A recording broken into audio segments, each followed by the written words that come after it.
Here I am. There you are. Perfect. Once again, Dumblefuts here. Forgot to schedule this broadcast.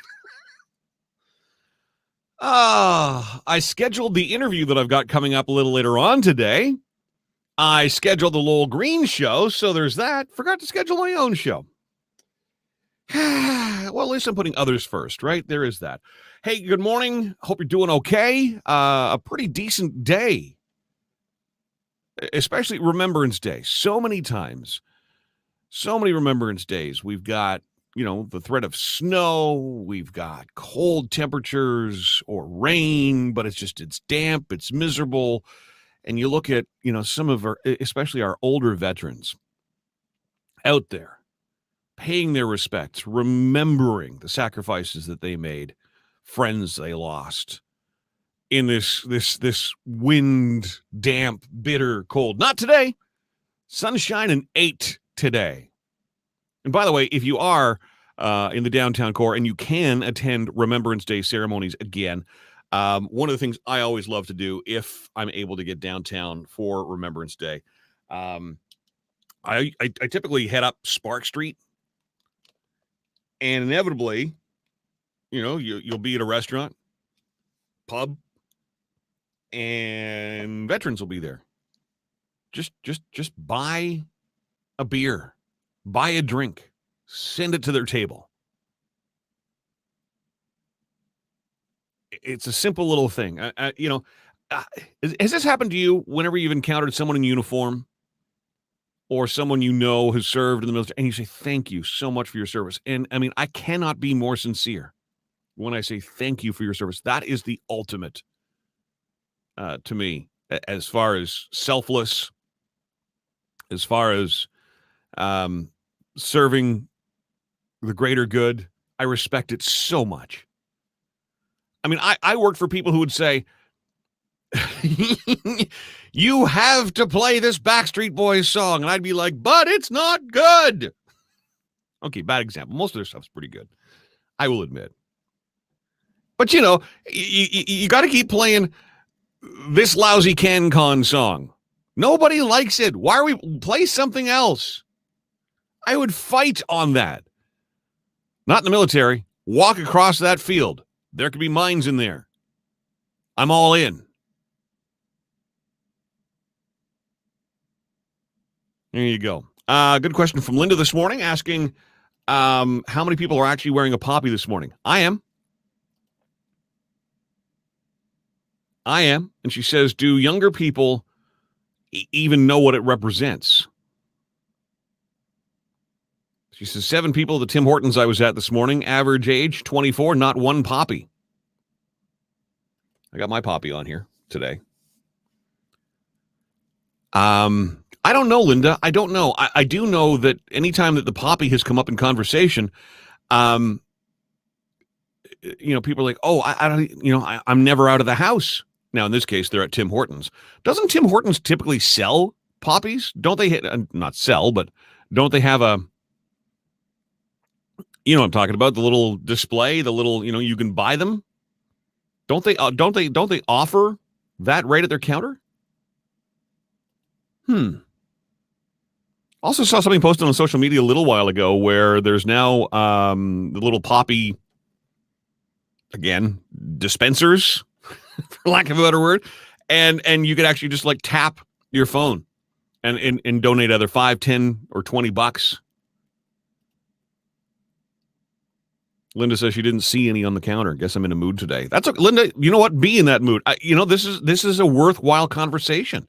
The poppy is important. There's Craig. Good morning, Craig. Says, I'm wearing mine. My grandfather fought in the worst well, that's not wrong. In the First World War, and my father-in-law in the Second. It is vitally important. And yes, I realize we're out of sorts. We're not in the same routines we've been in. We're not, in and out of the same stores, etc. But my gosh, at the very least, we are buying groceries. Have our veterans not been able to get into grocery stores because of a fear of COVID? Because typically they're older and more susceptible to corona? I don't know. I don't know. Linda talking about, well, they're my grandparents too, although I didn't know them. I knew my biological grandmother on mom's side. I've only met the family recently, of course. Linda is my half sister. She says our grandparents helped fight for what these selfish, entitled people have today. My grandfather on my Milky side, my adopted family, my grandfather Milky, was in the Air Force. And my dad and his siblings were military brats, and they moved all over the country. My dad was, certainly a young boy during the war, but definite memories. Linda, that's an interesting conversation. I often wonder if here in North America, Americans have a very good sense of their history. And say what you want about Americans, they are patriotic like nobody's business. We are much, much, much, much, much more quiet about our patriotism here in Canada. For whatever reason, we're very shy about it. We don't scream and yell our national anthem unless it's a hockey game. We kind of, okay, well, I'll sing about Canada loudly and proudly and at the top of my lungs because it becomes a chant for my hockey team. But, I'm always amazed. And for those who don't know, blasttheradio.com, my radio station, which by and large is a music outlet.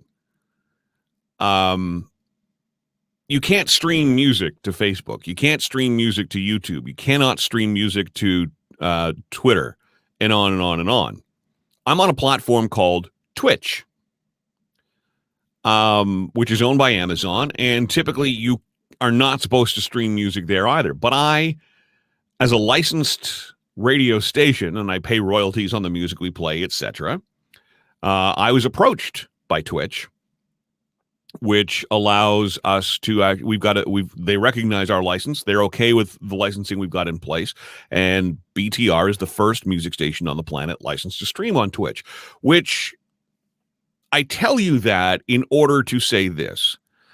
This has put me in touch with an audience way beyond the borders of Canada. There is an international audience that finds its way to my show and my station, mostly through Twitch these days. And by and large, someone from the Netherlands, for example, will discover BTR, and they will be in our chat room, which is part of the Twitch platform. And the excitement that they are able to articulate, oh my goodness, you're Canadian. Thank you, Canada. I've not been to Europe. My wife has several times. The love they have and the appreciation for everything that Canadians did to liberate them, to stand up for them, to fight for them. It's everywhere. There's not a teenager in the Netherlands who does not know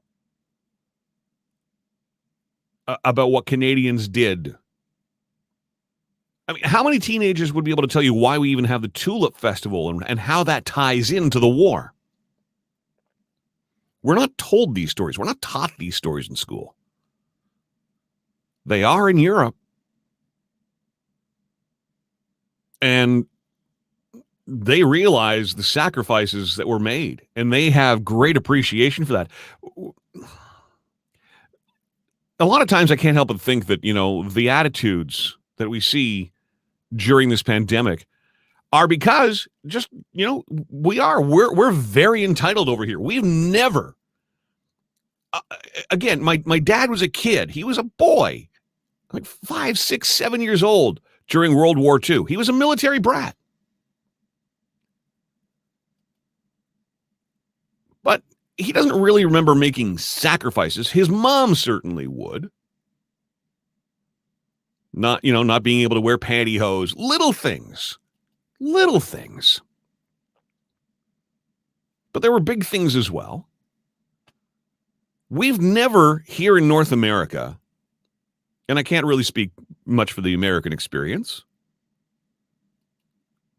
but certainly in Canada, we've not had to make any sacrifices, really. And suddenly here's this pandemic, and we're being asked to wear a mask. The hell with you. And you hear this being compared to wartime sacrifices all the time. And people kind of, they raise their eyebrows at it and they, whatever.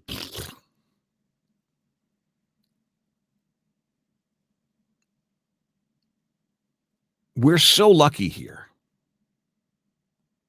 We are the fact that you don't recognize what real sacrifice is, and when I say you, I'm including myself. The fact that we live in a country where we really, really, really, really, really don't know what having to sacrifice is. That's a blessing. That's such a privilege. The fact that a plane will fly over Lansdowne Park during a football game, a plane will fly low over Lansdowne Park. And that we need to warn people in advance that there's going to be a military aircraft flying low over the city. We are a world capital. The fact that we even have to be warned about one plane doing one flyover speaks volumes about just how privileged we are. So many places in the world, every 5 seconds you've got a military jet zooming over and bombing and shooting. And that's just everyday life. We don't realize just how lucky we are here. We really don't. Yeah, the poppy's important. I think this year we're so out of sorts with stuff, though. I really can't help but think that a lot of people are just not seeing the poppy out there and not able to pick it up. We're just not in the same routine. So for this year, yeah, it bothers me, but I put an asterisk beside that. Linda says, imagine waking up in the night hearing what they had to hear. And I gave this example early on in the COVID thing. All we're being asked to do is put a mask on. Initially, now it's the whole vaccine conversation, and I don't care to get into that again today. I've already had my asshole ripped for me by someone on Facebook who took objection to a joke I posted, for crying out loud.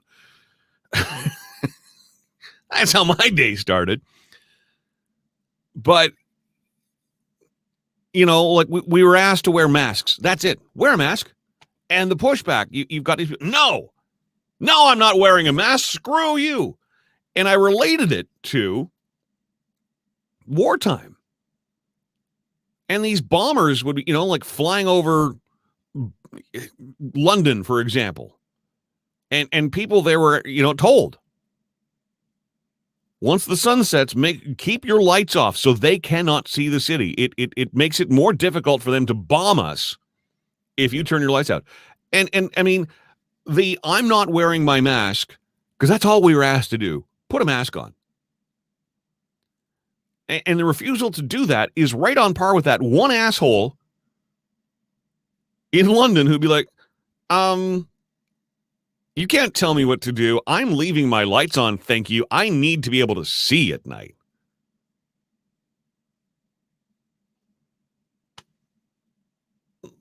Like,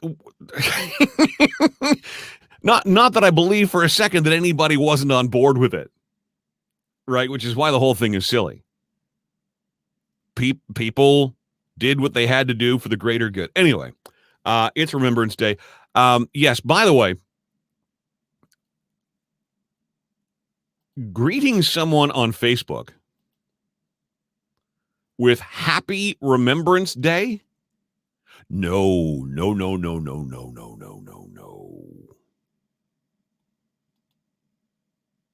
I had 2 messages this morning from people saying Happy Remembrance Day.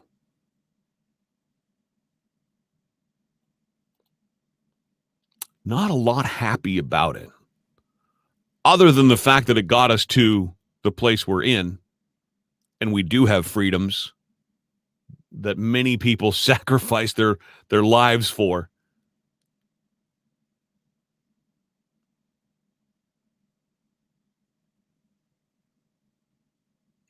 It's not a happy day. It's a very solemn day. Talk to veterans. Hear their stories. Oh, you're just an old coot. You don't know anything about the world. No, they know a lot about the world. Yes, it's not a happy Remembrance Day. It's Remembrance Day. And I certainly do remember, and to anybody who has put on our uniform and served,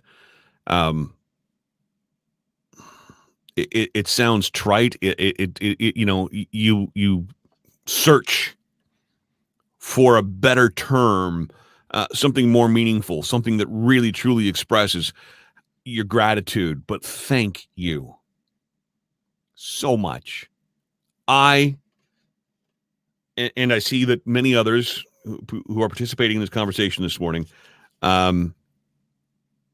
we do recognize what you did for us, and that we have the freedoms that we have because people like you stepped up and continue to step up. So thank you on this day. Thank you. Thank you. I remember, I hear your stories. I don't ever want the world to be in that place again. I fight very, very hard every single day to try and put love in the world, to try and put happiness in the world. That's my contribution. It pales in comparison to the contribution of the men and women who have put on our uniform, past, present, and future. It's so noble. It is so noble. Julie says, did you know that Ottawa was the first to hear that Germany had been defeated, and in the early morning hours, all the church bells, gongs, and whatever noise was set off? Can you imagine what happened if that happened today? People got out of their beds and partied in the street. Well, we have bylaws against those things now, Julie. Can't party in the streets, not in this town. Yeah, Linda remembers as a class, they'd go downtown and participate in the ceremonies. They don't do that anymore. I know. They don't teach this in school. It's so frustrating. We know so little about us. Why? And I'm not a parent, but what are we teaching kids? What do they learn in history? If not Canadian history, what are we teaching them? And why are we avoiding Canadian history? I don't get it. Our history is, Lowell gave the example yesterday. I loved it. He was given an old railway spike from like the early 1900s, told the story about, and he's right, about what would have been involved in building the railroad across this country when it was still a new country. How the blacksmith would have to be, following the entire team along, forging this steel, making the sledgehammers, making the spikes, making everything as they go on site. Now we just have it all shipped in, plunked down, away you go. It's basically IKEA. It's basically Lego. Maybe that's what's wrong with our train system. It's too fragile. It's just Lego. There's no real workmanship going into it. Or workpersonship. Is that the word? I don't know. Anyway, yes, it is Remembrance Day. It's not Happy Remembrance Day, but nonetheless. And yes, we will absolutely be observing that today at 11 a.m. as we always do here on blasttheradio.com. Shortly after that, I've got an artist interview that we're going to do live on the air, so we'll fire back up the video, etc. Robin Ortolini is our guest. You may know her song. We played it a couple of times, called Ford F-150. She's young too. I think like 25, 26 years old, young enough to be my kid. But instantly you land on her social media. It's like, okay, this is someone I just need to be in their energy. They are outrageous. They are fun. They are brilliant. So I can't wait to talk to her. Really, Susie? Susie says now they want to remove O Canada from schools. I've not heard that. Why do we want to remove O Canada from schools? Clue me in here. Again, not a parent. Why? Okay, it was on the news last night, I'm being told, but why? Why? What's the reason behind removing our national anthem from schools.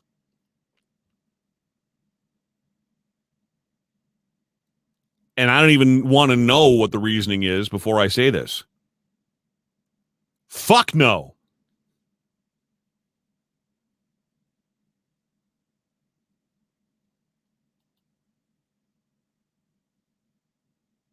Unabashedly, F-bomb no.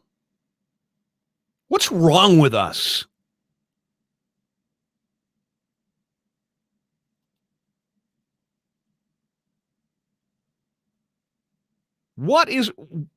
Why? Because of our past mistakes. Okay, buckle up, kids. John's got a few things to say. And by the way, I would love to hear from you as well. 613-604-6464 is the number. You can post your comments on Facebook, on Twitter, on Twitch. You can use whatever language you feel is appropriate. If I see your comment, I will try and get it up on the screen. Okay, listen. You think Germany didn't make a few mistakes along the way?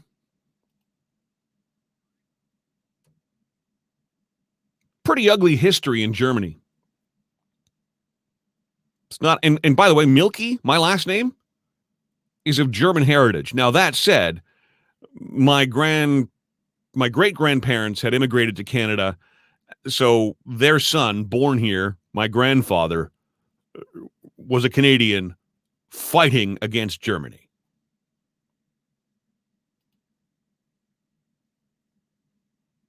That's a pretty ugly history. Something that no German person I know has any amount of pride in at all, and nor should they. But it's history. You cannot ignore history. Own it. You have to own it in order to progress and learn and go anywhere. And that's part of why you call people's mistakes out. That's part of why you say to people, this was wrong and I'm not going to stand for it anymore. It's because you want to recognize it, call it out, take ownership of it, and fix it.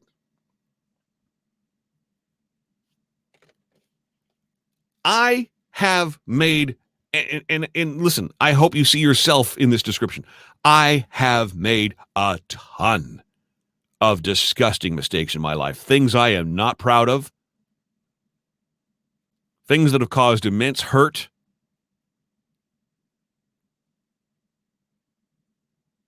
All I can do is better, but I can't just sweep that under the carpet and say, yeah, no, that never happened. It did. It happened. I was part of it. The only chance I have to right it and fix it is to own it, talk about it, learn from it, do better, and teach people about it.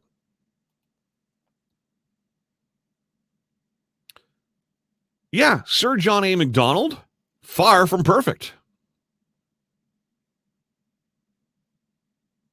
There are a lot of stories that you look at now and you're like, why would we allow someone like that to become our first prime minister? Different time. That doesn't excuse it, but that's the reality. It was a different time.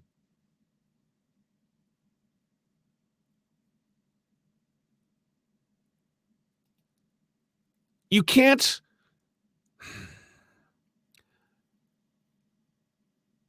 What's the song? Baby, It's Cold Outside. Every Christmas we have that debate. You can't take language that was being used. Just look at the language. I watched the CMA Awards last night. I heard some of these young country stars using language. I don't even know what half the stuff means. Language has changed. The words we use, how we use them, changes and evolves. You can't take a song from the 1930s and look at it with today's eyes and determine that that's what that meant then. Yeah, I understand. That's what you're hearing now. But that's not how they talked then.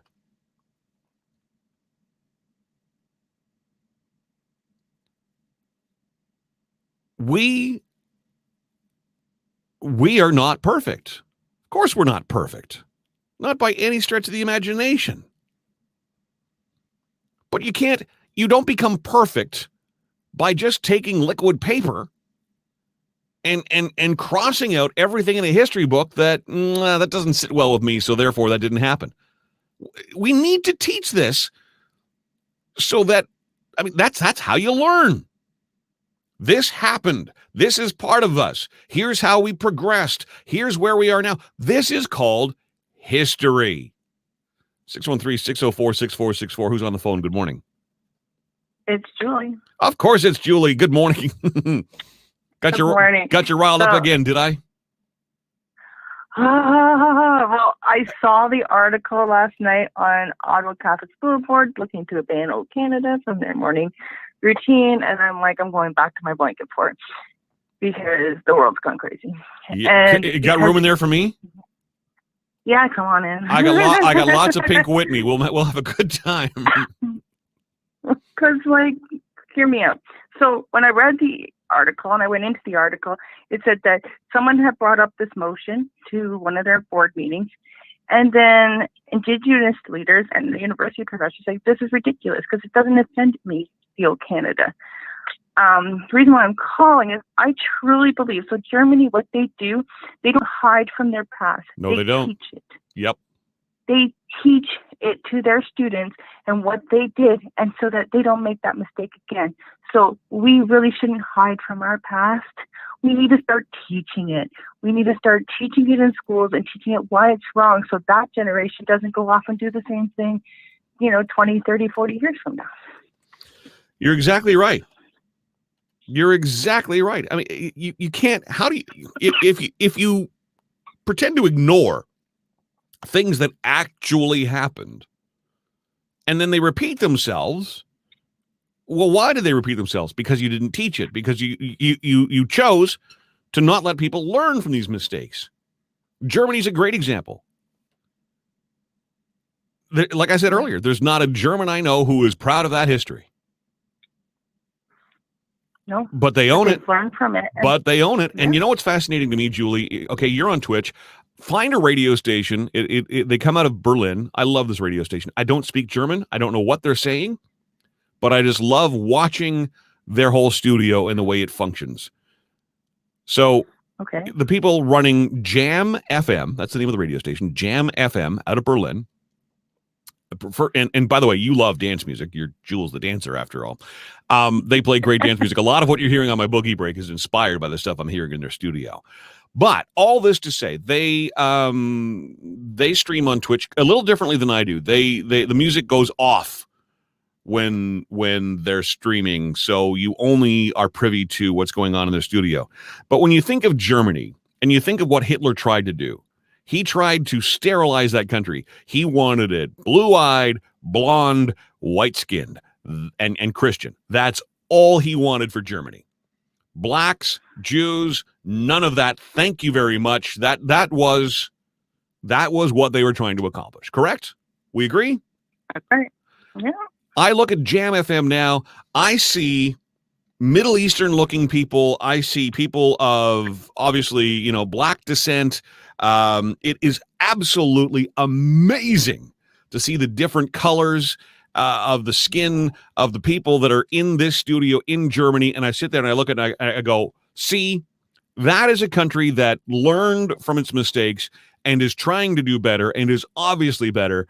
And the chemistry between these humans, who obviously all come from different backgrounds, and how it seems to mesh, because they talk about these things. They own these mistakes. It's wonderful to look at, because my perception of Germany is, we're not really that far removed from World War II. Why would any Jewish person, want to make a home there? Well, why wouldn't they? It was their home. They've got family history there. I still think of Germany, and this is probably an awful thing to say, but I still think, it's predominantly white. And maybe it is. I don't know. I don't have the stats. But when I look at Jam FM as an example, it is unbelievably multicultural. It's beautiful. It's a wonderful thing to see. And we're trying to sweep our history under the carpet. Okay, so Sir John A. Macdonald, yep. We treated our Aboriginal people horribly. We did. 100%. But do I fix it by ignoring it? No. You're married, yes? Yes, I am. Almost 23 years. Nice. Yeah. You ever been in an argument with hubby and either he or you choose to just ignore each other? Following you? I mean, does ignoring each other fix it, Julie? No, it does not. Right? You got to confront these things. That's right. You absolutely do. Julie, I love when you call. You've always got a great point of view. And you always take time out of what I know is a very, very busy schedule for you. Thank you. Well, today is my day off, so. I guess it is too, eh? Yeah, the public service is off today. That's right. Excellent point. But I go do some stuff, to think of my grandparents that are not here anymore. Yeah. Sure. And I think rightfully so. Yeah, more of a. But you've got kids too. What like you and I are around the same age. I mean, I don't remember much Canadian history being taught. World history we certainly were taught in my high school. What about your kids? Were they learning Canadian history in school? And I know that they're university age now and beyond, right? But oh gosh, no. Geography, no. You could ask Emma where Manitoba is. No, history. Well, geography is a whole other conversation. No, I know, but history, the same thing. Ask her when World War I started, or how World War I ended, or World War II. They have no idea. When did Canada become a country, etc.? See, Lowell feasts on this kind of stuff. He always talks about. I used to, when I get a young person on the phone. Actually, when your daughter called, after she hung up, he's like, "Damn," he says, "I had an opportunity. I could have given her my Canadian quiz." But it's simple things, and he gives the example. Like talk to a teenager and ask them, do they know where the St. Lawrence River is or the St. Lawrence Seaway? And I've heard him do this on his show on CFRA for years. And he says, like, I would pull the car over. I'd be laughing so hard at the lack of knowledge. I shouldn't laugh at it because it's staggering. But like student after student after student who could not answer where the St. Lawrence Seaway is. It's an hour from here, not even. I know. That's what I mean. Like, you ask my kids this, they're just like, I don't know, Mom, we didn't learn this in school.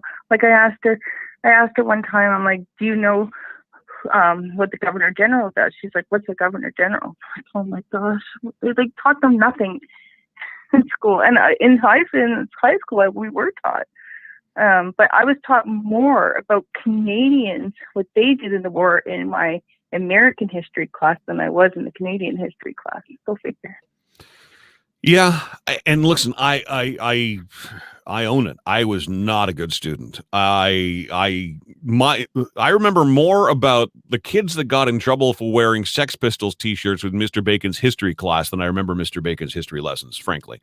I just did not pay attention. I was not interested. All I wanted to do was get out of school and get into, and get onto the radio. That's all I wanted to do. So I ignored all of that. I paid attention to the classes that I thought were relevant to radio, and that's all I focused on. So I ignored a lot of this stuff. But, when I think back too, and I talk to other, kids from my school, it's like, were we even taught this? No. Geography. Not a whole lot. Canadian geography is one of those things. It stuns me. In the States, they got to learn 50 states and 50 state capitals. We have 10 provinces and 3 territories. Yeah. It shouldn't be that hard. And you want to know when I learned that? Because I remember learning this. I learned that in grade 6. Yeah. And we had to draw a map of Canada. We had to draw a map of Canada. We had to draw a map of Canada, and we had to color each province, and we had to put the capital. That was our assignment, to put the name of the province and their capital in this little map that we had to do. And I learned that in grade 6 and never forgot it. Yeah. I remember being taught U.S. states in high school. That was, oh, hell no. I know that Albany is the capital of New York. And then you lose me. But okay. Yeah, I remember learning because we learned it in French, and it was États-Unis, and we had to learn it in French. Yes, and that's see. So yes, I was in French immersion, and you're exactly right. And because I was learning it in French, I couldn't. When they would ask me in English some of these things, I couldn't answer. My English skills were suffering, so they ended up transferring me over to the English side of things. But all right, Julie, you asked for it. Here we go. What's the capital of Manitoba? Winnipeg. What is the capital of PEI? Charlottetown. What is the capital of Saskatchewan? Regina. What is the capital of Ontario? Toronto. What is the capital of British Columbia? Vancouver? Oh, Julie. Julie. Not Vancouver. Julie. It's Julie. BC is. I know, I'm screwing this up. I haven't had my coffee yet. Come on. I'm doing pretty good. I haven't had my coffee. BC is, hold on.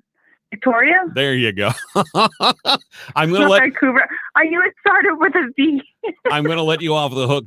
Yeah. You know what? I mean, it'd be so much easier if every provincial capital could just have a football or a hockey team, so I could associate it, please. That's just. I'm going to let you off the hook only because you didn't have your coffee this morning. But there you go. Juppy's our friend from Texas. She's learning something new every single day. Yes, the capital of Ontario is Toronto. The capital of Canada, I'm sitting in it. Yeah, that'd be Ottawa. But you're absolutely right, Julie. It's amazing the things that, for some reason, don't seem to connect with us, and to try and sweep our history under the carpet, that scares the hell out of me. I think it's so important. We need to own this stuff. We need to be teaching about the residential schools in our school system. We did this. Here's why it happened. Here's how it happened. Here's the lessons we're learning from it. Here's where we are now. Here is what our current leaders are saying is our future. Isn't that what we're supposed to be teaching our kids? Yes, that's exactly what we need to be teaching our kids, so that our kids don't make the same mistakes, because it's going to happen. We don't teach, and we hide everything under the rug. We have nothing to say to these people 20 years, 30 years from now when we're old, and this happens again, and all we can say is, well, we saw it coming. You can't hide from our history. We have to own it, and we have to teach it. We have to start teaching it to our kids, to everyone, and stop taking down things that, there was horrible people in our past. Yeah, there was a lot of horrible people in our past. My grandfather worked at Parliament Hill for over 40 years. I can tell you, I've met some people that wasn't his favorite people, but you know what he used to say? You may not like the guy or the woman, but you need to respect them. So if you've come across any politician while I'm bringing you to my work, you need to be respectful and say, hi, or good day, madam, or good day, sir. And then we work on our stairway, and that is it. I am unabashedly no fan of Donald Trump. Not at all. Not at all. But do I think his picture should not hang in the White House? Of course it should. Every president of the you have to honor it. Yes, I may not like the person. I may not, and I don't, and I certainly don't like a lot of just the whole circus around him, and just how I felt in the world with him having the nuke codes. But first off, that's not my call. I don't have a dog in that race. But just for the sake of comparing history, he was a duly elected president of the United States, and his picture and statues should hang in all the same places as past presidents. No different than Sir John A. Macdonald. Yeah. Back in the day, he treated our Aboriginal people terribly. Yeah, the residential school system stemmed from his government, etc. Why do we celebrate this man? Well, as awful as that is and was, he was still our first prime minister. This country would not be here if it weren't for him and every prime minister who came after him. And they've all done stupid and terrible things. I've done stupid and terrible things. I mean, and look, there are some people, granted, who would very much like to erase me. I get it. But you can't. And if you really have a problem with me, and I'm big on this right now, if you really have a problem with me, why are you ignoring me? My door is open. Have the conversation. Julie, this morning or last night, I finally struggled all day. Yesterday on this show, I talked about this new relationship between Tim Hortons and Justin Bieber. Right? What are they called? Tim Biebers? So Timbits or Tim Biebers for the next little while, and anyway. So I'm like racking my brain, going, where's the punchline in all this? There's got to be a punchline. So yesterday afternoon, after a conversation I had with my buddy Tarzan Dan, he and I just goof off on the phone and just try and make each other laugh. We're creative like that. I finally came up with a line, and maybe you saw it on my Facebook. Can't wait to go to Tim's and order Bieber balls and a tea bag. Yes, I saw that, and I'm like, I can't look at Timbits or tea the same way anymore. But this morning I wake up and I don't know if she's joking or not, but credit where credit is due. Someone, I think, has taken objection to my humor. Something wrong with you is what she posts. Well, which is fine. That's what I was saying. Okay. I mean, listen, comedy, humor is subjective. I get it. But something wrong with you. I always try and take written word with a grain of salt, right? Because there's a lot of context that you're missing out on there. So I followed up with zero wrong with me. And this is how I know I'm now under attack. Sure, you keep believing that, John. Oh. Why? So I don't know. If you've got nothing good to say, listen. This is me. There's nothing wrong with me. I'm just having fun trying to make you laugh. If you don't get it, okay, that's fine. But if you really think there's something wrong with me, why are you still hanging around on my social media? Exactly. I already know that I am not a normal person. But sometimes if I put something on my Facebook, I'm like, I have to put a disclaimer. This is a joke or this is sarcasm, because I have somebody in family or friends that go, oh, wow, why are you putting that on your Facebook? It's a joke. So now because it's my Facebook and I have a choice. I get to choose. Well, I apparently don't get to choose what I could put on my Facebook. Another notice from Facebook this morning. Apparently, because of past behavioral issues, because I have violated community standards in the past, Julie, I'm not welcome to be part of some new thing that Meta has put on their Facebook portal called Neighborhoods. I'm not allowed to be part of Neighborhoods, Julie. Oh, well, I got a community violation for messing around with my sister yesterday. See? And see? She's laughing. She's like, that was the best thing I heard all day. So I had to change my comment, and it makes no sense. And she's laughing even more at me. But basically, I said, I'm done adulting.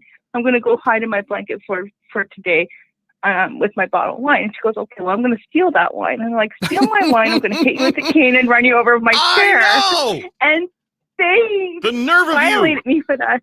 The nerve of you threatening to quote unquote hit your sister. But this is the thing. Like Facebook's a good example of all that is wrong. It's trying to rid the world of such comments.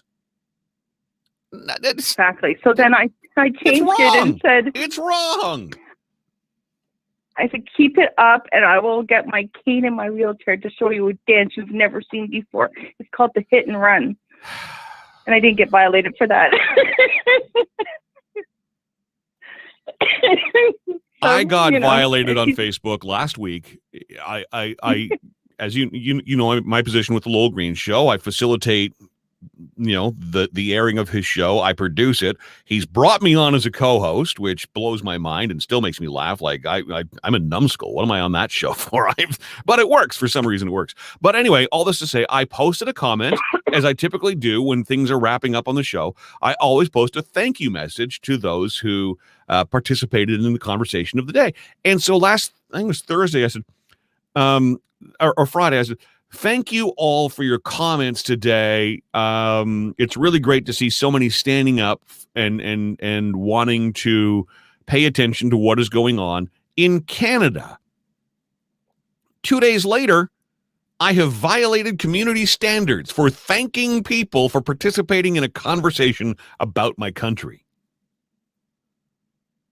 What the hell's going on in our world? And okay, robots, algorithms, blah, blah, blah, blah, blah. But I'm sorry. And we laugh at the whole Facebook violation thing.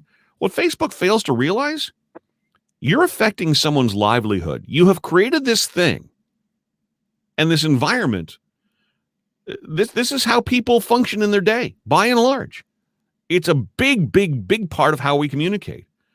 And then when you make when you allow robots, essentially, to decide what can be said and what cannot be said in a public environment, I'm violating community standards. I've got 5,000 followers. That's my community. Now, apparently this morning, my joke about tea bags has offended one member of my community. But by my math, so far, 4,999 other people have not said a word. It's just, but this is where the world is at.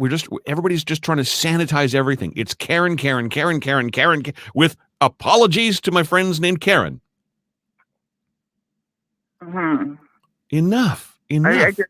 Stop trying to cancel it. Stop trying to cancel it. Start trying to learn from it.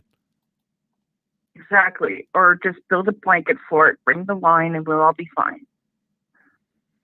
Yeah. Yeah. Julie for Prime Minister. Did we lose you?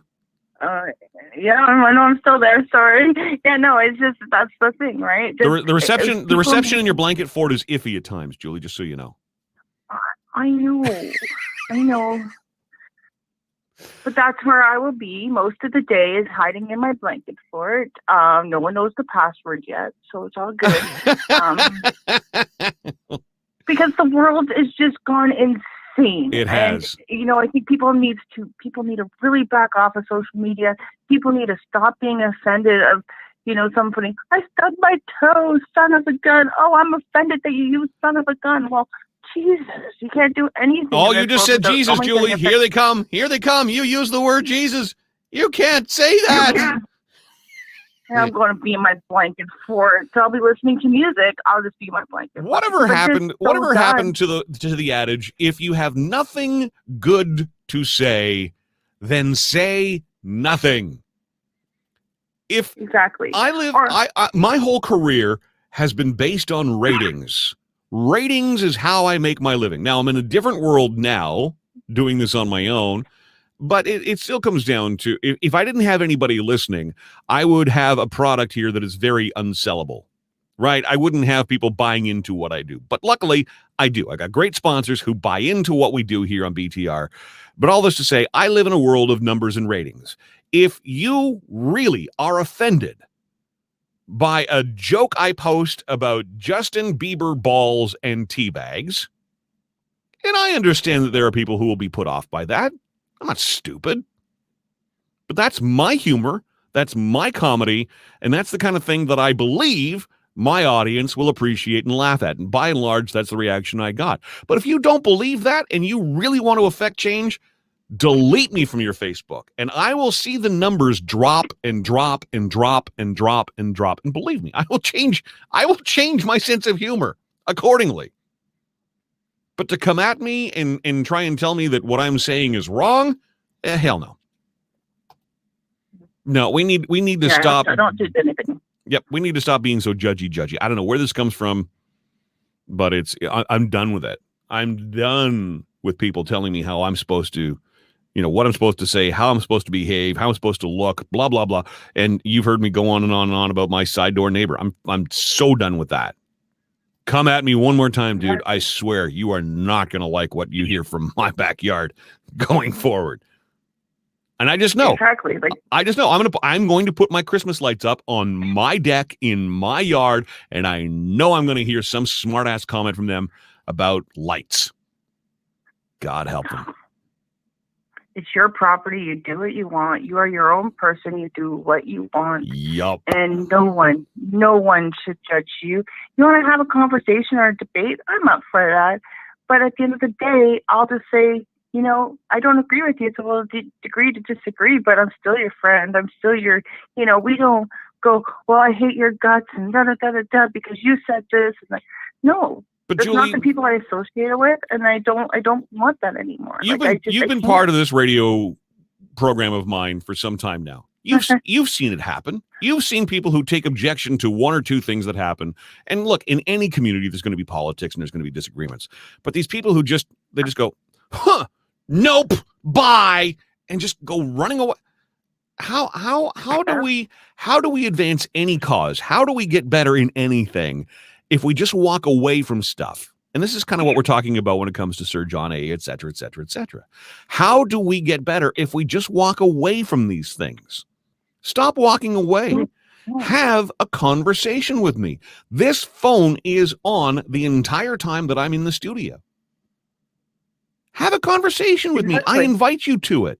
Stop running from it. Stop hiding behind a keyboard. Put your opinions out there. Let's talk about them. Craig's a great example. Craig is a very brilliant man. He's a very successful man. And he and I, and he and Lowell especially, most especially when it comes to the vaccine, we're in very different places. But Craig is here every single day, and there is a respectful conversation that happens every day. I can't ask for more than that from someone, but we're not running away from the issue.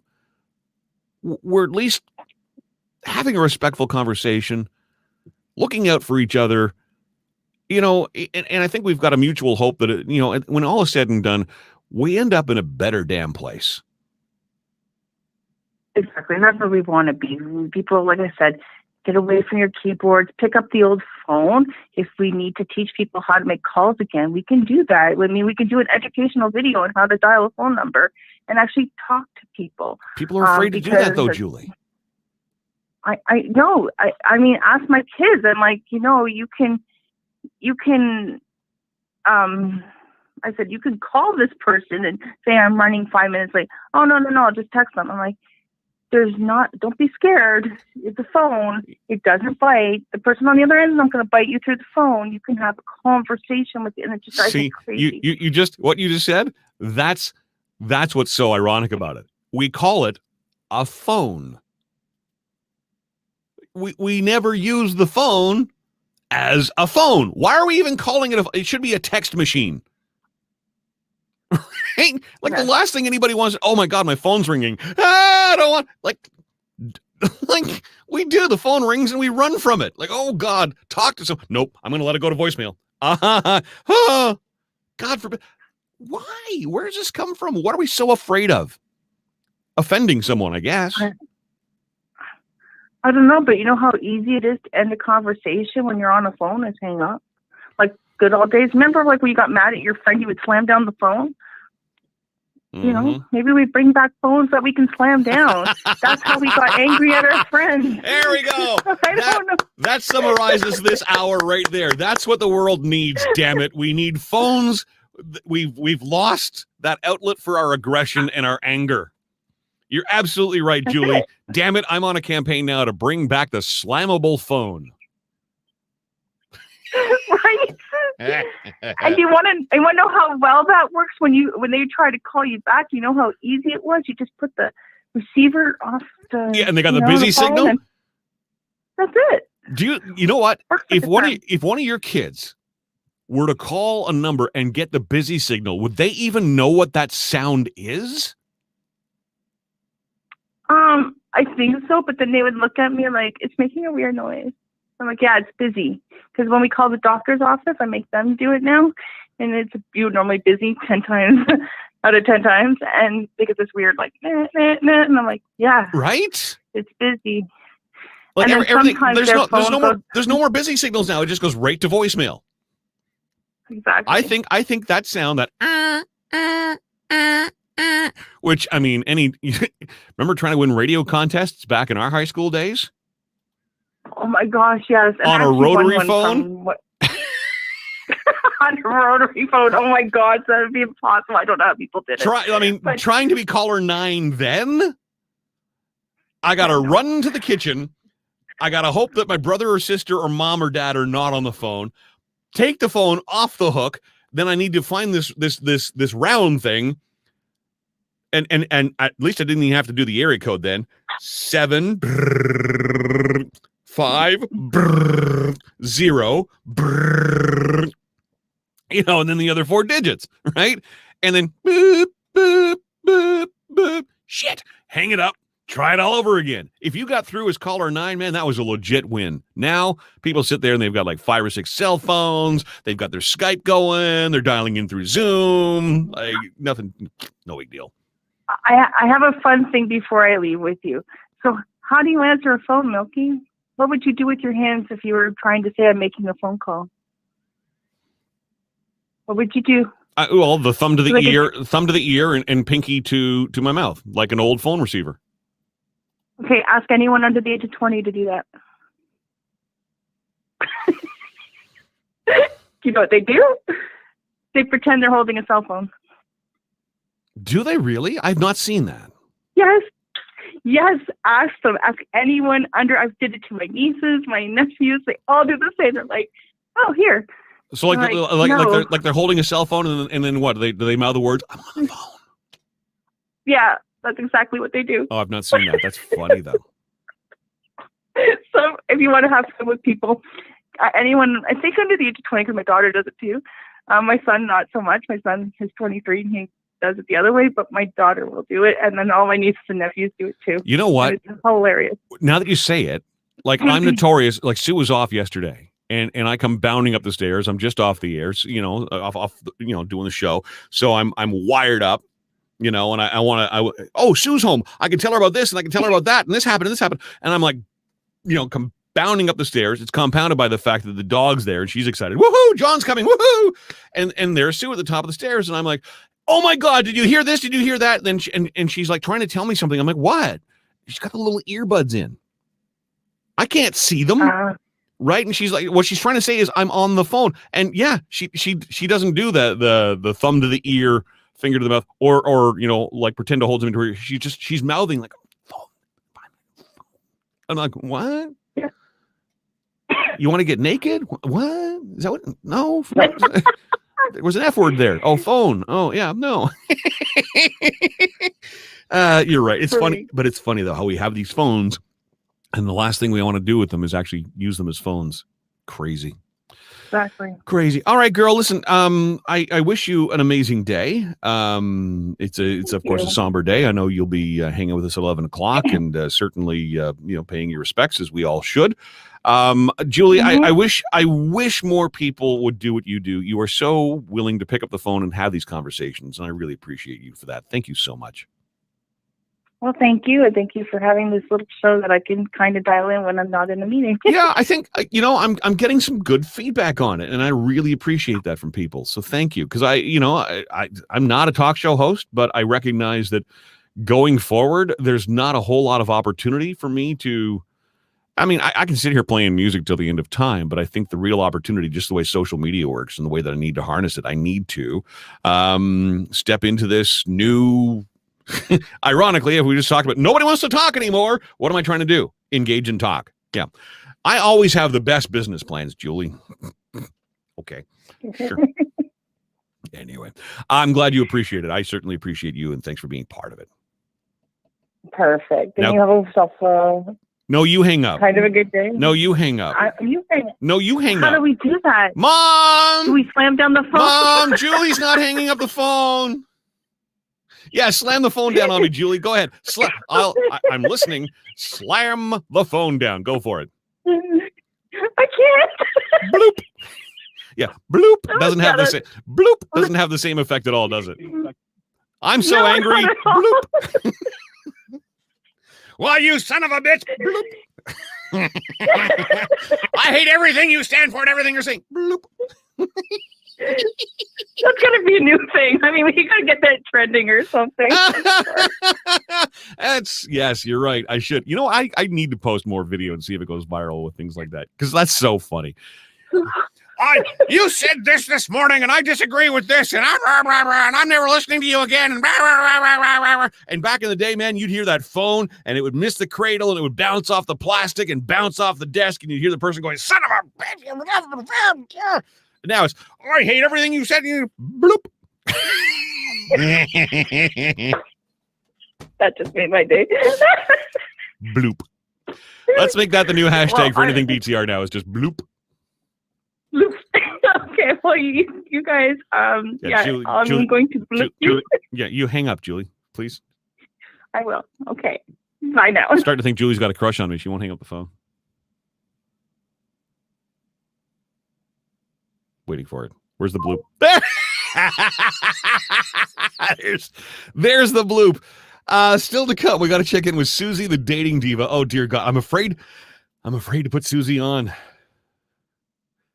Because when I had Susie on Tuesday, I played the wrong lesson. I reran one from earlier. Apparently 45.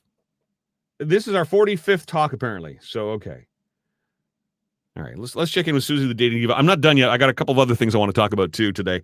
It's let me just say this about that here on BTR. That's not working. Hang on.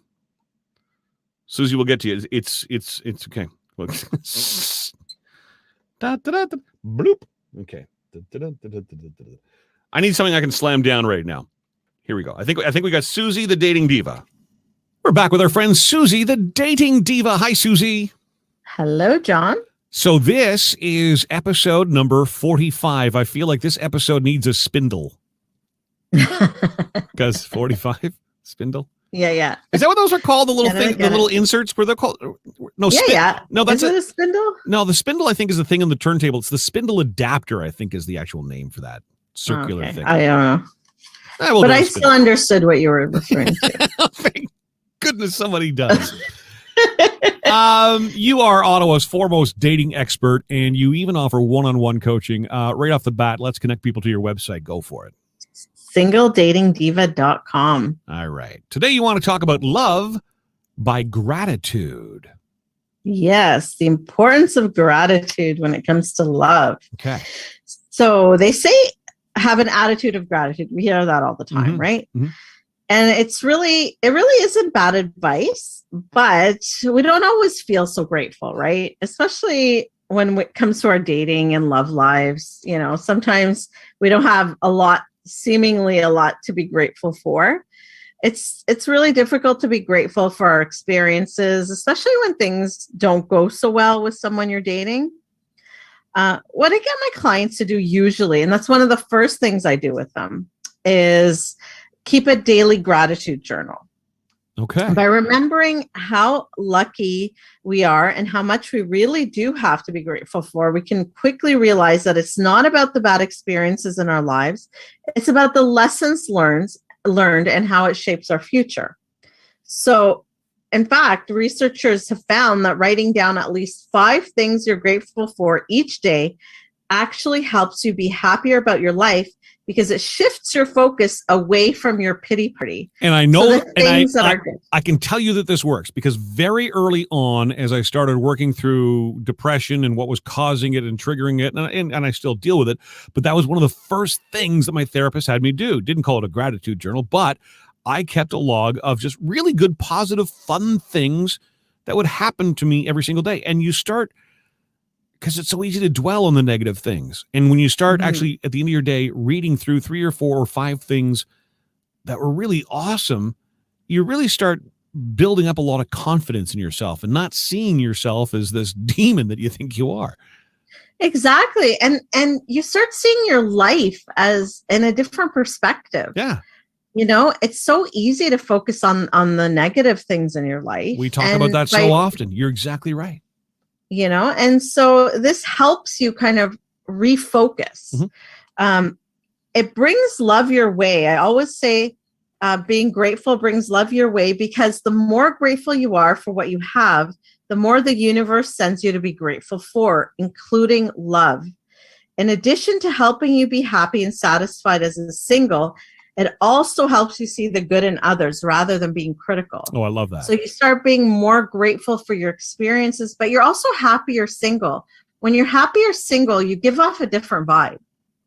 And I can speak from personal experience. I did this, I was having all these negative experiences and I was like, what is going on? So I started writing my own gratitude journal and just focusing on positive things in my life and looking at my negative experiences. What can I learn from them? What can I pull from them that I can be grateful for? And it started helping me I'm a happier single. And I started giving off a different vibe. And then I started meeting the right people. And even if it didn't work out, it was still another, a more positive step towards what I really wanted. And then I met my current husband, and one thing I was so attractive to him. He was so attracted to me because he's like, wow, you were so confident and positive. I've heard so much negative energy out there from girls, single girls, especially in this age range. One's in their late 30s, early 40s, because they're really desperate, yep. and clingy and you see it all the time. Just like I've been listening to you for so long now, I like right away I'll scroll through Facebook and I'll be like, you need to listen to Susie. Stop posting stuff like, why won't anybody date me? Why doesn't anybody? What do I have to do? Well, I mean, if that's who you are and if that's what you're putting out there, why would I want to be part of that? But if you're putting something out there that's really super positive and it speaks to confidence. I am so drawn to confidence, and I know so many other people who are drawn to confidence. It's everything. Of course. Yes. Because especially the older you get, like they really men and women want a whole person. They don't want a project. Right. There's some people who do, and they end up miserable. But most like people who've got their shit together in life are looking for someone who has the same. Absolutely. And it's important. So by being grateful, you do attract these whole people, these people who've got their lives in order and just looking for a partner to share it with. And it's extremely important. So here's what I tell my clients what they should do. Okay. So I tell them to make it a daily habit. Set up 5 minutes the same time each day. Or if it's something like you see right away and you're like, oh my God, I'm so grateful. I saw this like beautiful sunset or whatever, and you want to write it down. See, that's what works for me. Right there on my phone. And you know what? You don't even have to write it down now. You can just dictate it. It's even easier. Exactly. Yeah. Write it down in detail. And if you don't want to write the details right away, go back to it later in the day, but make sure to do that. What you're grateful for and why. How did it make you feel? Because it's important to not only write it down. I'm grateful for the beautiful sunset. Okay, why am I grateful? Because, it really brought out happiness in my heart, and it made me feel like hopeful. It made me feel like there was something to look forward to.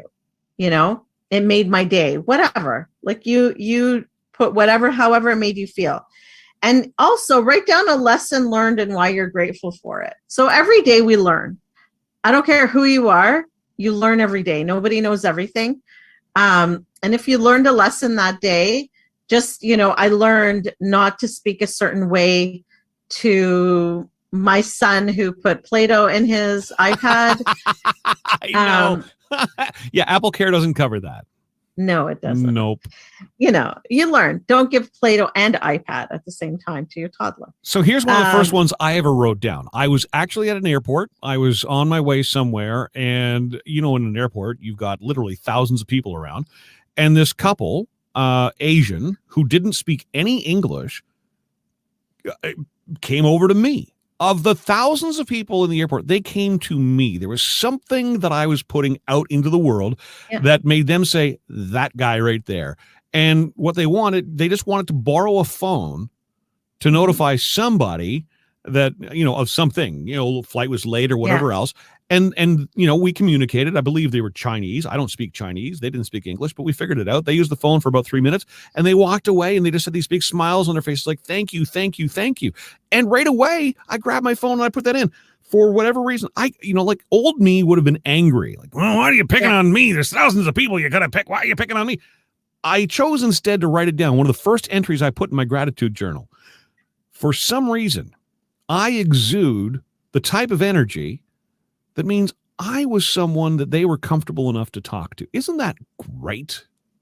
Yeah. That's confidence building stuff. And when you go back and you reread that stuff, it just keeps building you back up. Exactly. And it just makes you an awesome person and a person that people want to be around. Yeah. And that's really important. Yeah. So if if you're putting the negative stuff out there we talked about earlier, stop right now. Yeah. Change it up. Yeah, exactly. It works. Put your gratitude out there. Yep. Gratitude's contagious. And the more you put it out there, the more you get it back. Demonstrating to someone that they're appreciated helps you form more lasting bonds with them and makes both of you feel valued and cherished. And that's so important. Like I always tell my clients, always say thank you for a date. Like, thank you. Even if you don't want to see them again, just be like, thank you. I enjoyed our time together. Yeah. And if you just want to say, I don't feel that we're a good match, but I really enjoyed my time together. I appreciated you sharing that with me or whatever. Or just, I look forward to seeing you again. Hopefully we can do it again sometime, but always, girl or guy, anyone, you can say a thank you just for the person's time. 100%. Time is so valuable. Yeah. Yep. No, and people just take other people for granted. Yep. But that sets you out from the crowd. And remember, I've talked about being competitive dater. Things like that set Right. you apart from others. Yeah. And that's what's really important, especially Thank you for your in time. Thank you competitive for dating giving me a environment. chance. Thank you for, yeah, absolutely. I love that. Good advice. So- Always. Here's your mantra. All right. I will be grateful for every experience. Bam! I will be grateful for every experience. I love it. I love it. And I love you. Susie, the dating diva. Can I say that as your husband around? He's bigger than I am, I think. I better. I like you a lot. There. Me too. Gosh darn it. Susie, the dating diva, is available to answer your questions. You are online. What is your website again, please? SingleDatingDiva.com. You can ask me a question. I answer everyone. And you can read more and check out all the different articles on the site. Grateful for you. Thank you, Susie, the dating diva. Thank you. She's with us every Tuesday, every Thursday, and sometimes old John here actually plays the right episode for you. That was a little long, but I think it's very important. And what I love about Susie and the advice that she gives is a lot of it is like you can take that and apply it to so many different facets of your life. Yes, she's talking dating, but this is just about presenting your best self to the world.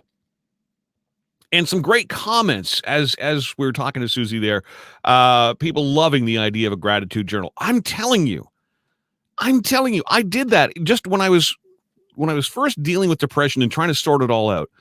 The gratitude journal, just making notes of simple little things, positive things that happened in my day, made such a huge difference. And I gave the example of, there were thousands of people in the airport that day that they could have gone up to and asked to borrow a phone. For some reason, like it's so easy to go, there's 1,000 people, go talk to them, leave me the hell alone. Right? We were just sort of, touching on that kind of attitude earlier. Or do you recognize, and by the way, how you react to things is a choice. You've trained yourself lately to react negatively to things. You've trained yourself to ignore phone calls.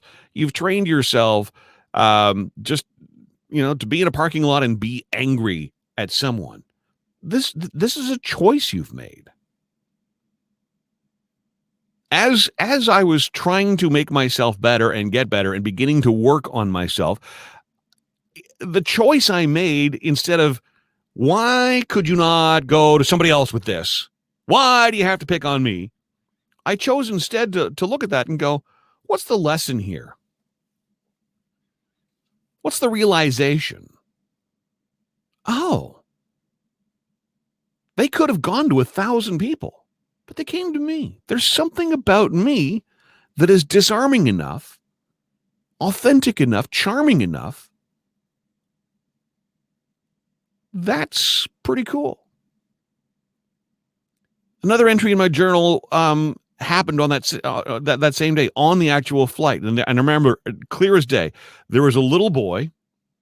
And let's face it, kids on planes, usually a pain in the ass, right? Oh, God, there's a kid on the But this young child, we're flying. The sheer joy out of this kid's mouth. It was funny.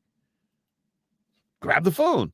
Really enjoyed, And then as we're landing, the kid's going, we're falling. I mean, if you don't see the joy and the comedy in that and choose, I can't emphasize that word enough, choose to celebrate it. But you keep a log of these things. It's just, and you don't, these days, you don't even have to type stuff down. You just dictate it. I found a loony in the parking lot. That's a positive thing. That's worth remembering for whatever reason. Guys, we have, the human brain is conditioned to remember negative stuff. We've had this conversation too about how Facebook feeds and makes a lot of profit off negativity. People respond more. If I post something right now on Facebook that I know is going to be contentious, that I know is going to cause upset, it's going to get well over 100 comments. I know this. So I choose to try and avoid that as often as possible. Sometimes it's not always easy to do that. Sometimes it's newsworthy, and despite the shitstorm that you're going to get from it, it's worth doing. Like yesterday, I posted a video after our conversation yesterday. I heard from a listener saying, my teenager has come to me as non-binary, and I'm on board. The problem I have is Mom is not on board. Mom says this is a phase. Mom says everyone is doing this.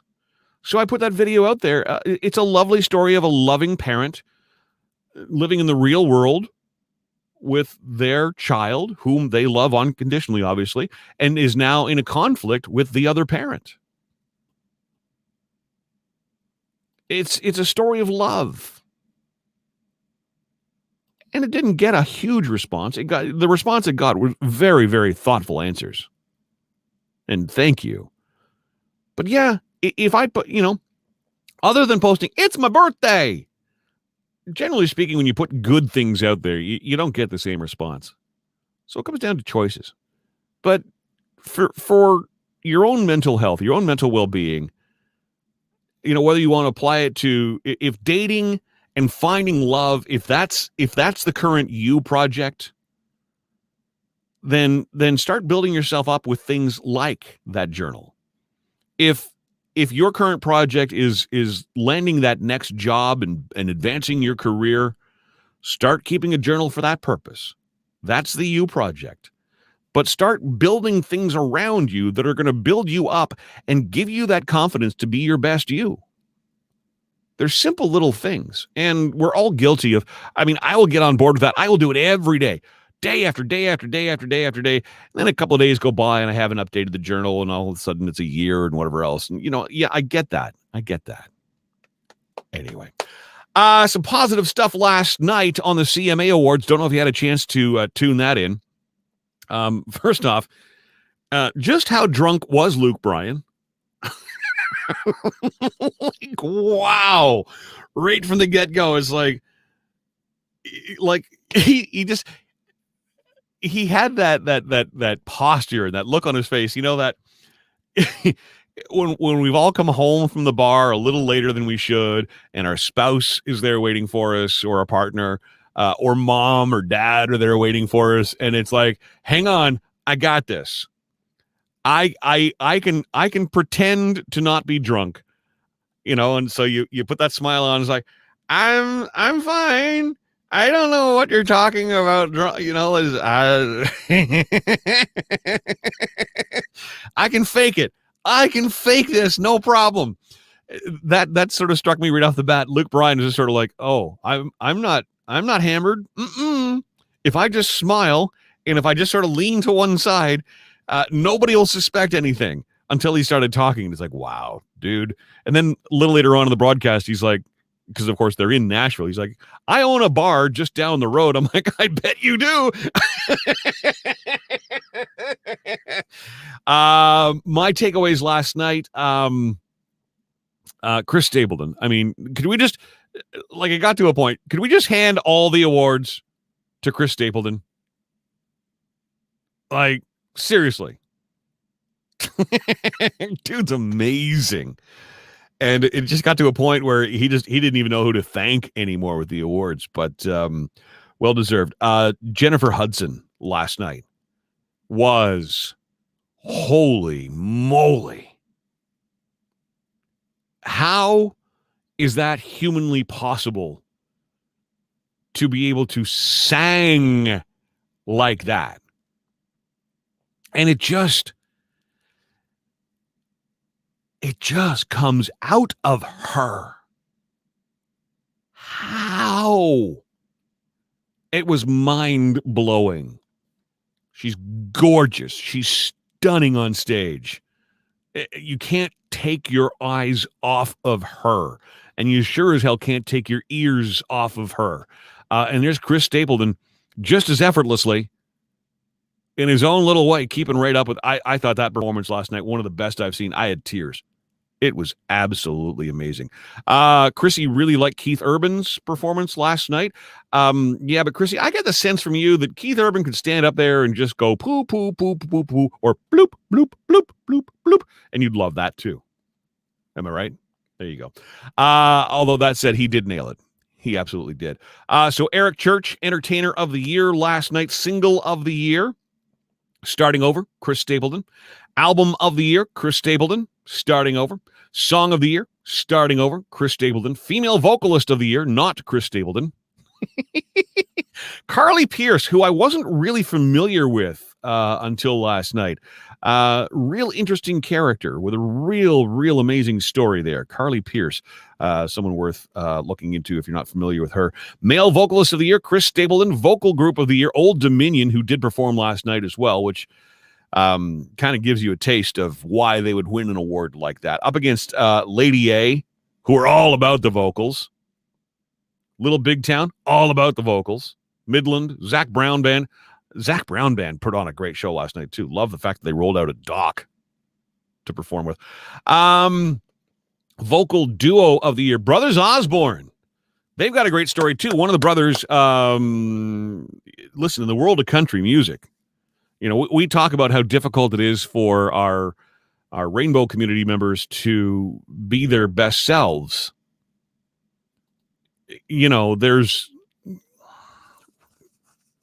Country is always growing, but I think, by and large, country music is very Christian rooted, old school attitudes. And so to be a gay person performing country music, you would obviously, I think, and probably rightfully so, have a lot of fears. Not necessarily coming out to your family, but certainly coming out to your audience. There's a lot on the line. Like, if I'm not accepted here, our concert sales plummet, our album sales plummet. So for him to be as brave as he is and to have said earlier this year, I'm going to live my truth, overwhelmingly accepted. And the song they performed last night, not the best song from Brothers Osborne, in my opinion. I like when they're doing the in-your-face, upbeat, stuff, but it was a song that needed to be performed. It was the right song at the right time, and I really applaud them. I thought that was really, really well done, and I love the reception that he got. Love the whole glittery suit that he had on too. You go, girl. I love that. That was fantastic. Musical event of the year. Half of My Hometown. Kelsey Ballerini and Kenny Chesney. Not really familiar with that. Musician of the year. Jenny Fleendor. Fiddle. We're getting into some weird little categories here. New artist of the year. Jimmy Allen. If you're not following Jimmy Allen, you want to talk about someone fun, someone who really stands out in country music with a great voice and is sort of bringing R&B flavor into the world of country music. Jimmy Allen. We should play some of his music in just a little bit. So there you go. So yeah, I thought that was pretty good last night, but yeah, just how drunk was Luke Bryan? Again. And as for the Entertainer of the Year award, how do you even award that in a year where nobody could tour? At least not in, like, Garth Brooks was doing some cool stuff during the pandemic. He was still touring and playing in dive bars in front of nobody, but still doing it. Yeah, see, there's Linda, and so this is where I was worried, because Linda is one person I know who's a huge Luke Bryan fan. Am I going to upset somebody? No, she's like, hey, Luke, it's time to take your drunk ass home. The other thing, Linda, that dawned on me about Luke Bryan's songs,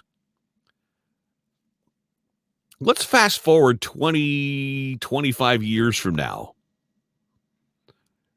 Can Luke Bryan, like Travis Tritt was there last night, he could sing his songs from the late 80s and 90s and they would still hold water today. If 20 years from now Luke Bryan's on stage singing Country Girl Shake It For Me, are you buying into that? You know what I mean? Like, every single one of Luke Bryan's songs is like, you party. It's like, Walker girl, creep over to me. It's time to take my shit-filled diaper home. I mean, is that the reworking of that song down the road for Luke Bryan? Interesting to hear you say that they are all starting to sound the same. Yeah. And it's a shame, because I think he's a talented guy, but I think he's also one of those, and we've seen a lot of musicians. For some bands, it works. Like AC/DC, let's face it, AC/DC had the same guitar riff and same drum beat and pretty much the same vocal style going in every single song in the history of that band. But for some reason, it keeps working for them. I don't think it's working for Luke Bryan, but he seems to have found a formula. Like Taylor Swift's another one. It's like, okay, we get it. You, for some reason, are poison, and every relationship you're in goes bad. You can only do that for so long, right?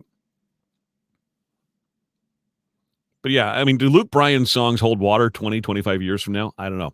And then after those, so, I thought the award show looked pretty good last night. It sounded pretty good. It was just nice to see people back in a room, performances happening, and that was exciting.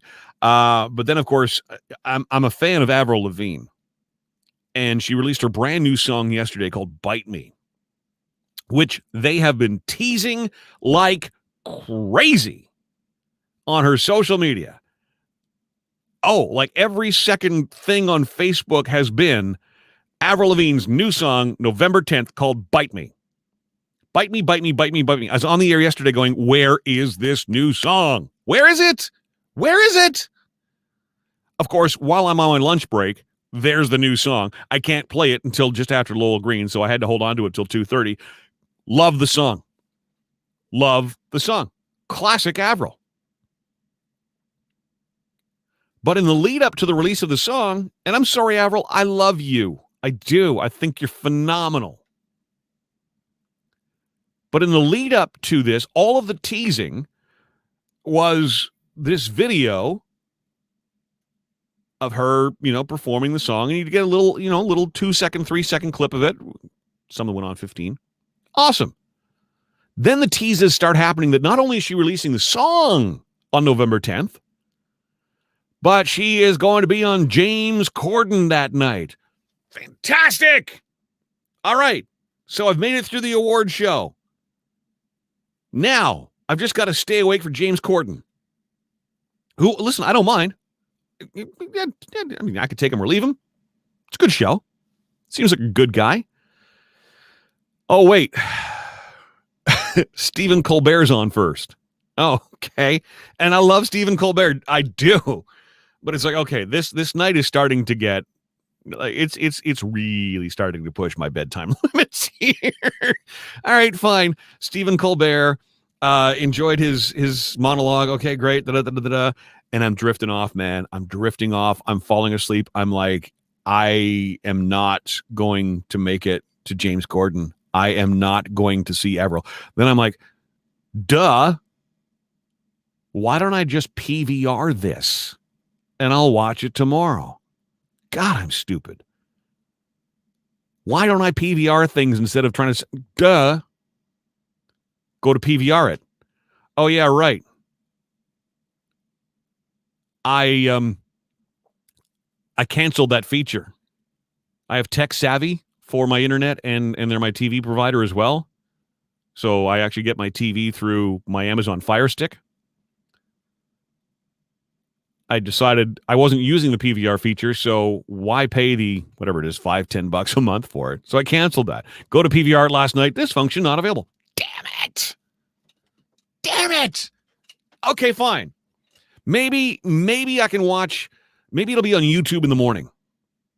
Nah, you know what? I've come this far.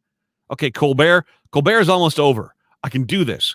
I can make it to James Corden. And then, and like I said, I get my TV through Tech Savvy. All of a sudden, everything on my TV is pixelating. Netflix is fine. Amazon Prime is fine. But everything on the Tech Savvy TV app, every channel I go to, is pixelating. It was reminiscent of back in the day. You remember when Much Music was pay TV? And you'd have all the blurry, squiggly lines, and you would be like trying to watch the Michael Jackson video and make sense of it, or adult films. I think I saw a boob. I think I did. Oh my God. Yeah, that was definitely a boob. Oh, what's that? What, So that was my TV was doing this every channel on Tech Savvy TV last night. I don't know if it was on my end or if they were having some sort of issue or whatever else, but all of a sudden everything's pixelating. I'm like, are you kidding me right now? I'm forcing myself to stay awake for this. First world problems, I know. Forcing myself to stay awake for this thing. And now it's pixelating. Okay, what are my other options? I'm flipping through all the available apps. Can I find something that will, the CTV Go app? Oh, well, okay, hang on. CTV carries his show a whole 35 minutes later than the originating network. Damn it. I don't, it's just, oh God, what do I do? So anyway, I finally gave up the ghost on it and I ended up drifting off to sleep. Right? I'm like, I'm just going to sit here and hopefully it fixes itself. Pass out. And I wake up. Avril's halfway through her damn song.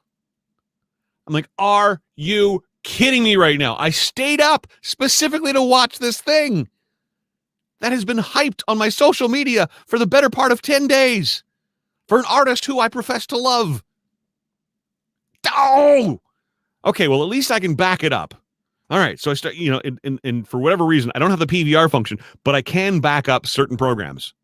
Some channels offer that. Fantastic. Backed it up. The entire performance, if you will, on James Corden last night was the pre-recorded video that they'd been teasing me with for a week and a half. It wasn't a special performance just for the James Corden show. They just played the video that she posted on her social media. Oh, sure, they interviewed her for 10 seconds to introduce the clip. But I'd already seen that video. It's on her Facebook. It's like, why? It was such a letdown.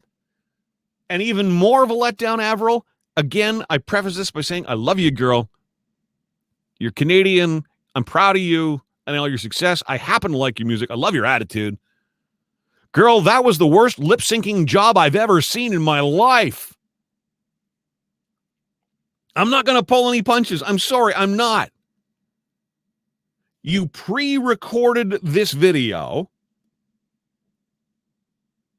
You pre-recorded it as your social media teaser. You pre-recorded it not only as your social media teaser, but knowing that you were going to hype the crap out of it, that you were going to be on James Corden that night, and you let that air? The lip syncing was terrible. Why? Why do you need to do that? You had months since hitting the studio and recording that. Maybe not. Okay, let's be generous. You had weeks, days. You mean to tell me that there was not one opportunity where you could, sit there?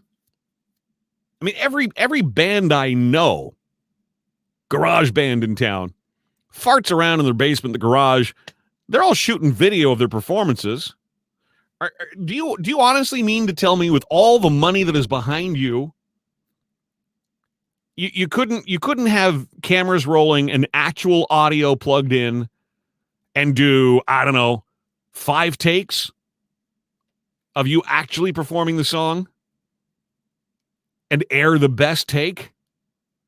I don't get it. So disappointing, Avril. So disappointing. And also, and I was on the phone yesterday with my contact at Warner Music. Love that we've got the new Avril song. Thank you. It's awesome. However, in the teasers, Avril, there's a lot of, listen, she's an emo artist. It's punk rock light, if you will. There's anger and there's angst in the lyrics. And in the teaser video, she drops an F-bomb. And the only version that Warner released yesterday, they've done away with the F-bomb. It's a radio edit. It's the clean version. I'm like, I know I'm an anomaly here. I know that most radio stations are like, hey, good, there's an edit, fine. Yeah, I'm not most radio stations. I want to air the F-bomb. Please, can I have the F-bomb version? This is we can do that here. I want to play the artist, as and play the art they've created as they saw fit. Anyway, I know I'm different than that, but anyway. So let me just say this about that, Ms. Avril Lavigne.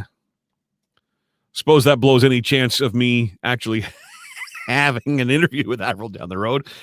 But seriously, like, with all the hype that came from this thing, I was just, I had my expectation. I felt like a teenager, like, this artist I love. Yay! Like when the Michael Jackson Thriller video was being released, and like every kid raced home from school, gotta see the Michael Jackson video. Oh my God, Samantha Taylor's playing it at 4:00 on CBC. Run home. Like, the schoolyard cleared out. Everybody had to go home. It was so hyped. And then, oh my God, there was a thrill. I was ready for that moment yesterday. No, same video that I've already seen most of on the social media channels, because that's what they were using to hype it with. And then it was lip synced. And I stayed up way past my bedtime. I'm old, Avril. Damn it. I'm old. Make me stay up past my bedtime. Speaking of artist interviews, there's a phenomenal song from Robin Orlini, Canadian artist. She's just been nominated for some country music awards herself. She's going to join me at around 11:20 this morning. She'll be live, by the way, so if you've got questions that you want to ask of her, just someone I'm really intrigued. I fell in love with her first single, Ford F-150. Just very cleverly done. And it's like, what's the story behind this? And since being offered up the interview and doing some research, this is someone who's like, right away you hit her social media. It's like, yeah, I need to be in this person's space. This is a fun human. So she's here for you at 11:20, and of course, in about 15 minutes time, we are absolutely going to go to a moment of silence and pay our respects to those who have made the ultimate sacrifice and afforded us the freedoms to sit here and bitch and complain about silly things like Avril Lavigne lip syncing. So that's coming up at 11. And if you do want some great tunes, by the way, I will be playing Avril Lavigne's brand new song in moments. I invite you. I can't stream it on Facebook. I can't stream it on YouTube. I cannot stream it on Twitter either. I can on Twitch. But if you'd like to join me for some fun music, and of course, we'll come up with some sort of lunch theme for you today as well, head on over, blasttheradio.com. That is my radio home for the last 6 years and probably for the rest of my career.